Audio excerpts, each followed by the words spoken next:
નમસ્કાર સર્વ દર્શક શ્રીઓ, શ્રાદ્ધ પક્ષ શરૂ થઈ ગયો છે તો કયું શ્રાદ્ધ ક્યારે છે તે જોઈએ। એકમનું શ્રાદ્ધ આજે પૂર્ણ થયું છે। બીજથી શ્રાદ્ધની આપણે ગણતરી કરીએ તો બીજને મંગળવાર તારીખ 9/9/2025 તો બીજનું શ્રાદ્ધ મંગળવારે છે। ત્રીજ અને ચોથનું શ્રાદ્ધ બુધવારે 10 તારીખે ભેગું રહેલું છે। પાંચમનું શ્રાદ્ધ ગુરુવારે 11 તારીખે રહેલું છે। છઠનું શ્રાદ્ધ 12 તારીખે શુક્રવારે રહેલું છે। સાતમનું શ્રાદ્ધ શનિવારે 13 તારીખે રહેલું છે। આઠમનું શ્રાદ્ધ રવિવારે 14 તારીખે રહેલું છે। નવમનું શ્રાદ્ધ સોમવારે 15 તારીખે રહેલું છે।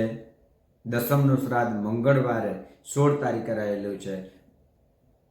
એકાદશી 11નું શ્રાદ્ધ બુધવારે 17 તારીખે રહેલું છે। અને બારસ દ્વાદશી 12નું શ્રાદ્ધ છે એ ગુરુવારે 18 તારીખે રહેલું છે। 13નું શ્રાદ્ધ શુક્રવાર 19 તારીખે રહેલું છે।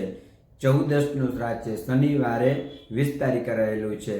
અને અમાસનું શ્રાદ્ધ છે એ 21 તારીખ અને રવિવારે રહેલું છે।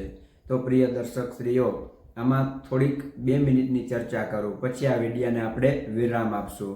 આમાં નાના બાળકોની કોઈને તિથિ યાદ ના હોય તો ઘણા બાળકોમાં ચોથિયું પણ કરતા હોય અને ઘણા શ્રાદ્ધની અંદર બતાવ્યું હોય, આ પંચાંગમાં લખ્યું છે કે બાળકોનું શ્રાદ્ધ કરવું હોય, નાના બાળકોનો, તો એ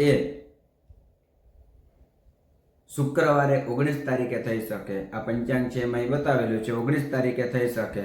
પછી અસ્ત્ર શસ્ત્ર કે અકાળે મૃત્યુ, એક્સિડન્ટથી મૃત્યુ પામેલા હોય તો એનું શ્રાદ્ધ જો આપણે કરવું હોય તો એનું શ્રાદ્ધ 14ના ભાગમાં થાય। 14નું શ્રાદ્ધ જ્યારે હોય ને ત્યારે અસ્ત્ર શસ્ત્રથી મૃત્યુ પામેલાનું શ્રાદ્ધ આવે છે।